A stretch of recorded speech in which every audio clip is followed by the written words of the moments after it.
Assalamualaikum warahmatullahi wabarakatuh. Perkenalkan, nama saya Dahlia dari mahasiswa AIN Pontianak. Saya jurusan Hukum Ekonomi Syariah semester 4. Di sini saya akan menjelaskan tentang mudharabah. Mudharabah adalah akad kerja sama suatu usaha antara pihak pertama dengan pihak kedua, yang dimana pihak pertama disebut shahibul ma'al atau sebagai penyedia seluruh modal, sedangkan pihak yang lainnya menjadi pengelola. Untuk dalam keuntungannya di sini akan membaginya dengan hasil kesepakatan bersama pas waktu berakad. Dan sedangkan kerugiannya, apabila kerugian itu disebabkan oleh pemilik, maka kerugiannya akan ditanggung oleh pemilik. Dan kalau kerugiannya disebabkan oleh pengelola atau terjadi kecurangan, kelalaian dari pengelola, maka yang bertanggung jawab atas usaha tersebut adalah pengelola.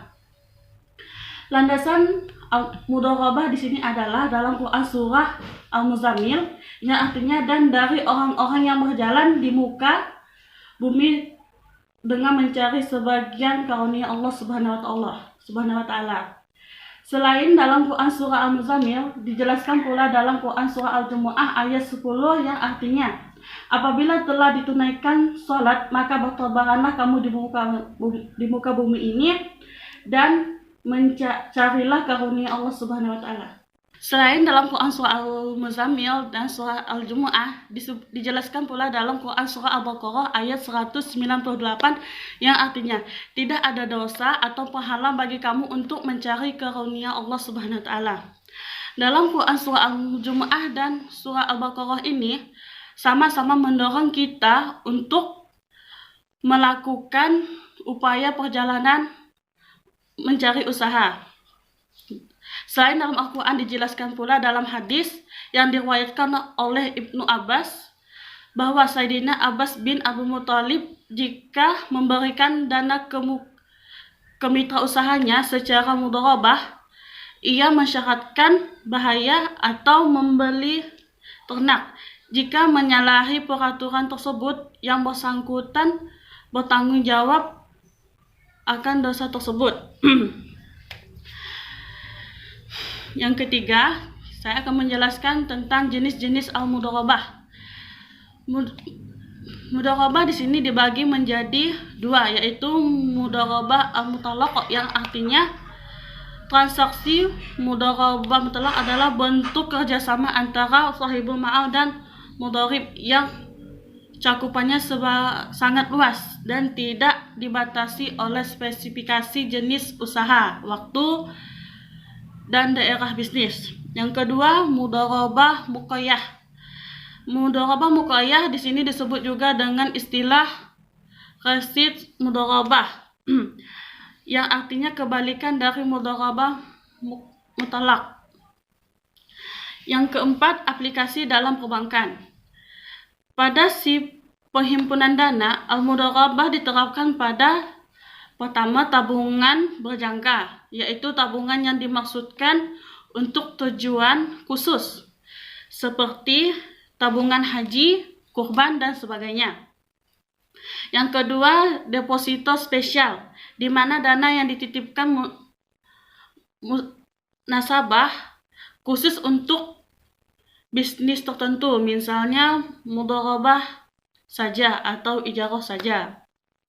Action. Adapun pada sisi pembiayaan, mudharabah diterapkan untuk pembiayaan modal kerja, seperti modal kerja, perdagangan, atau jasa.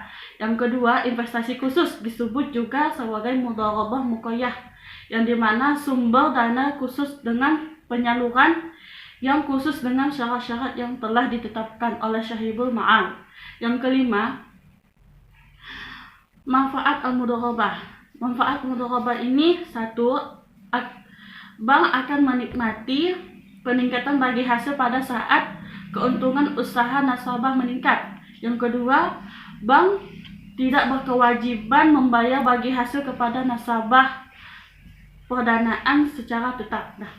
Yang ketiga, pengambilan pokok pembiayaan yang sesuai dengan cara cash usaha nasabah sehingga tidak memberatkan nasabah. Yang keempat, bank akan lebih selektif dan hati-hati mencari usaha yang benar-benar halal, aman, dan menguntungkan karena keuntungannya konkret. Yang kelima, prinsip bagi hasil dalam mudharabah ini berbeda dengan prinsip bunga tetap, di mana bank akan menagih penerima pembiayaan nasabah.